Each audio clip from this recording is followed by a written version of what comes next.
Hello, this is Darin Martineau from Master Magic University, and in this video, I'm going to teach you how to overcome stage fright. That's right, I'm going to teach you over 36 tips right now on how you can overcome stage fright. I know as a beginner, intermediate, or advanced magician, we all deal with stage fright at different times. So the tip number one is to set an end time for your fear. For example, if you have a presentation, if you have a show at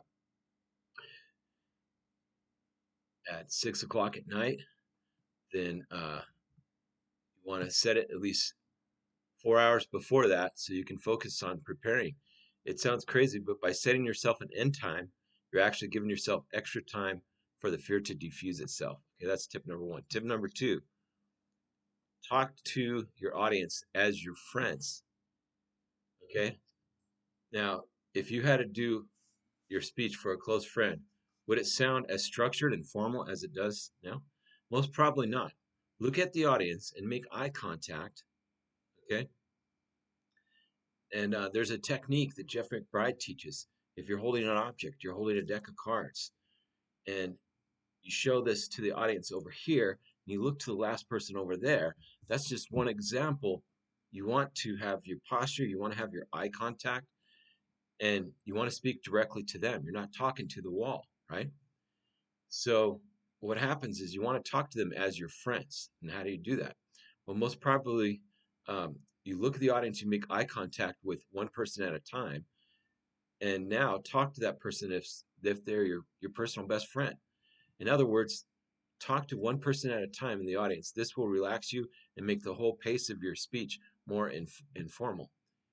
Um, Speech or magic speech, right?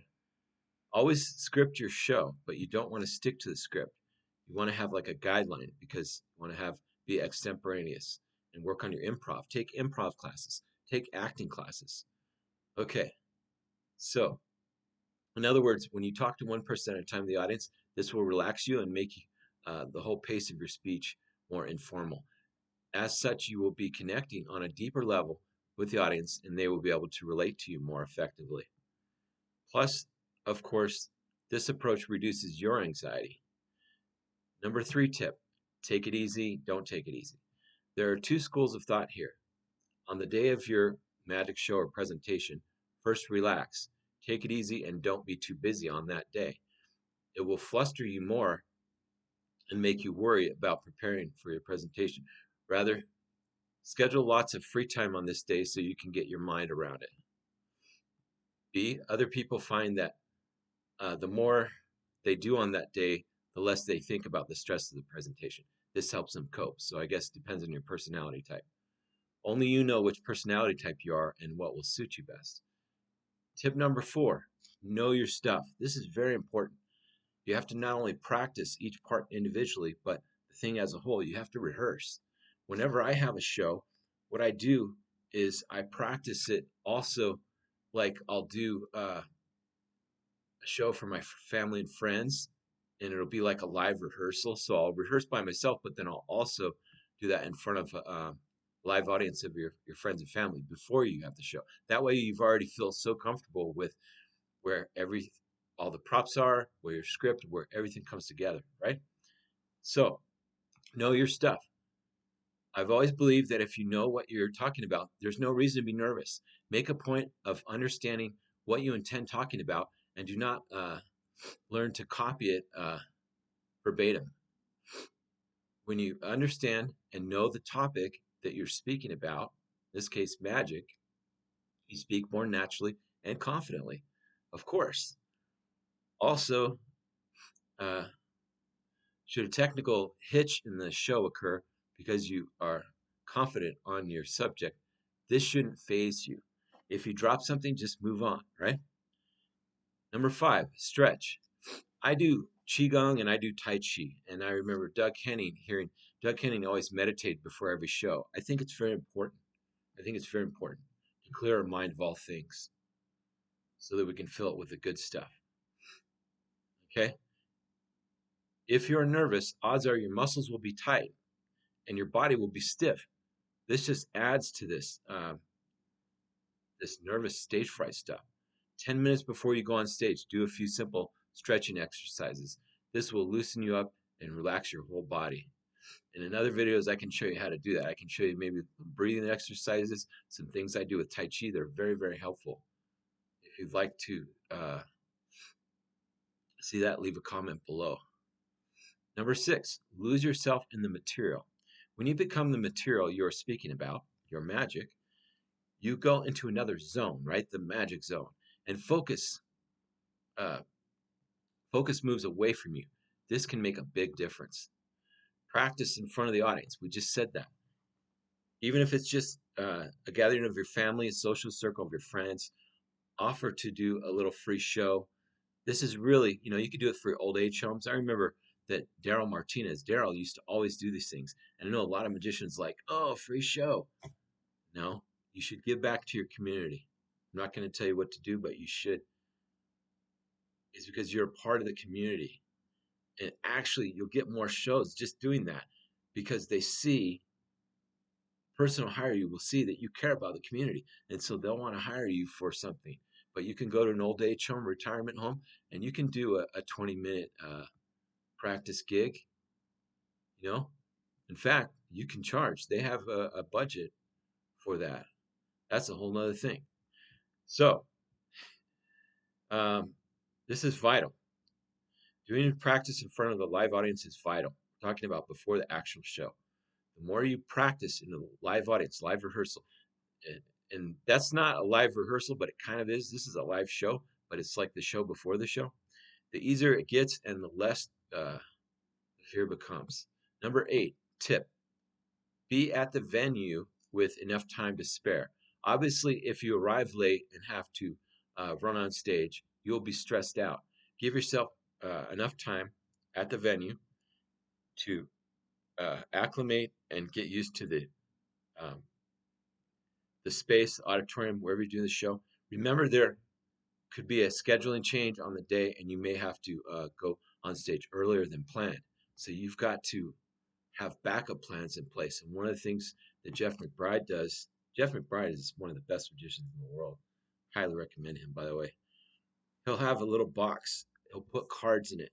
He'll put maybe coins in it. He'll put snowstorm or butterflies, just things that if your bag gets lost and you're screwed and you can't do anything, you can still do the show. It's not the same show, but you have to have this backup show. This is some of the best advice. Totally. So, if you are early at the venue, okay, and you're stressed out, remember there could be a scheduling change and you might have to be on the stage earlier, like we said. This won't do the nerves any good. It just adds to your stage fright and make it worse.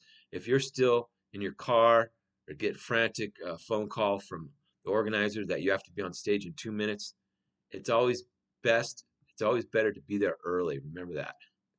Number 9, mental practice. If you drive past me when I'm in my car, odds are you will either think I'm mad or I am talking on the hands-free phone. I mentally practice my talk out loud and imagine myself standing in front of the audience. I even imagine the answer people are questioning me from the audience. In fact, I enact the whole presentation out loudly. This has to do with your rehearsals. There's a difference between practice and rehearsals. Use a video camera. Video camera is very good. That's why in sports and football, they're always reviewing it to see the plays, to see what's going on, to learn all the little tricks and tips. Okay, you're going to review what went right, what went wrong, and you're going to adjust. You're going to make the adjustments. This is vital. Now, when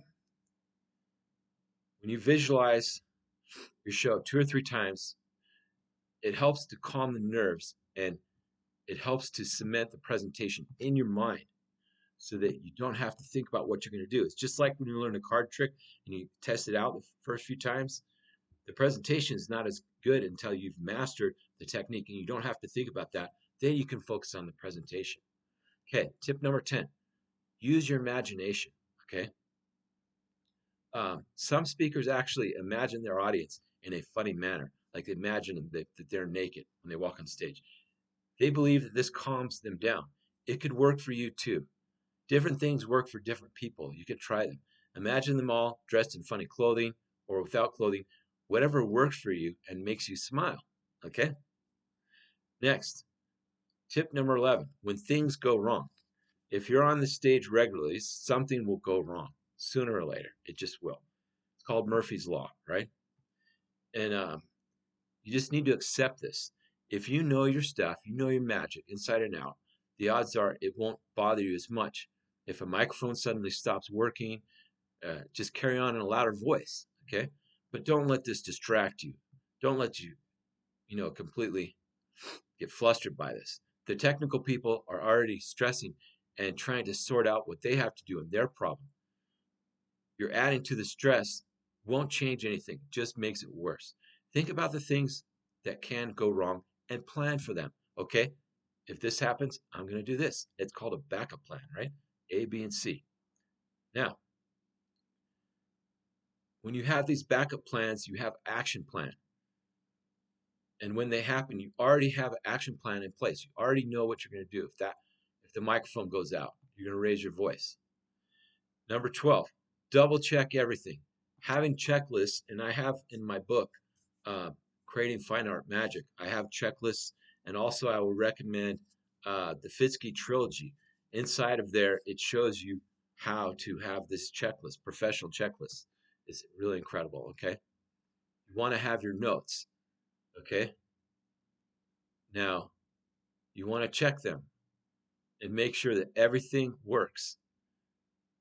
Before you leave home, have a checklist so you don't forget anything, okay?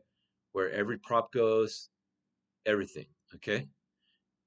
Now, when you walk on a stage and suddenly realize that your notes are missing or the projector doesn't work, it's too late. Of course, your nerves will take over. In the same vein, know your speech, know your script so well that should this happen, you don't need to rely on the notes of the presentational slides. You can go improv and ad lib at that point. That alone will give you a huge advantage and confidence. Your confidence will go way up. Okay, tip number 13. Kind of interesting tip. Eat a banana. What? No, I'm not kidding. Someone told me a long time ago that if you eat something nutritious, not too filling, but just takes away the butterflies out of your stomach. The fear and anxiety causes an empty, nauseating feeling in your stomach. By eating a banana 20 to 30 minutes before you go onto the stage to do your show, that empty feeling disappears. This may work for someone. Okay, number 14, do something different. Whether you listen to music, uh, phone your spouse, or play a game on your mobile phone, just try to do something completely different before you walk out on stage. It takes your mind away from the fear and relaxes you. Tip number 15, be comfortable with who you are. If you're self-conscious about your looks, clothes, or anything about you, you will you'll get distracted and nervous. The only solution here is to be honest with yourself and learn to be comfortable with who you are. Similarly, wear clothes that are comfortable and not distracting. New shoes give blisters, so don't wear new shoes on stage that could hurt and distract you. Wear them in first. Next, tip number 16, don't rush it. When you start your presentation, take it easy. Don't rush it.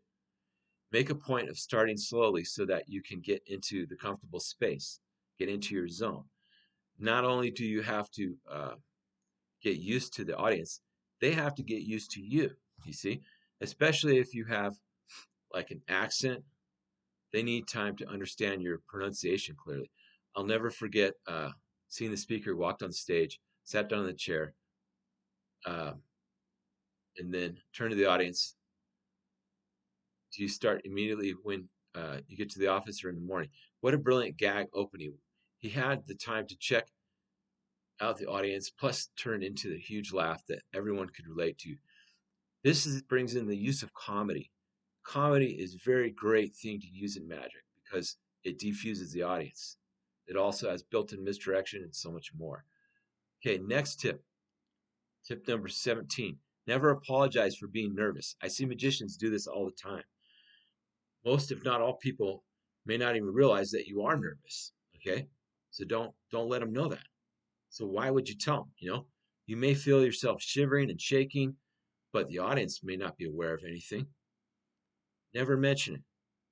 It will make the audience nervous on your behalf too, and they won't listen the way they should. Instead, they will worry about whether you will cope. Tip number 18, get through the first 5 minutes. Get on a stage and just concentrate on staying calm for the first 5 minutes. Okay, I'm going to stop the video right here, and we're going to make another video when we're going to continue on from there. So if you like this video, please like, please subscribe to the channel. Please subscribe to the Master Magic newsletter. Put in your name and email, and I'll send you my Master Magic course, and I'll send you free magic video tutorials. And thank you very much. Have a magical day.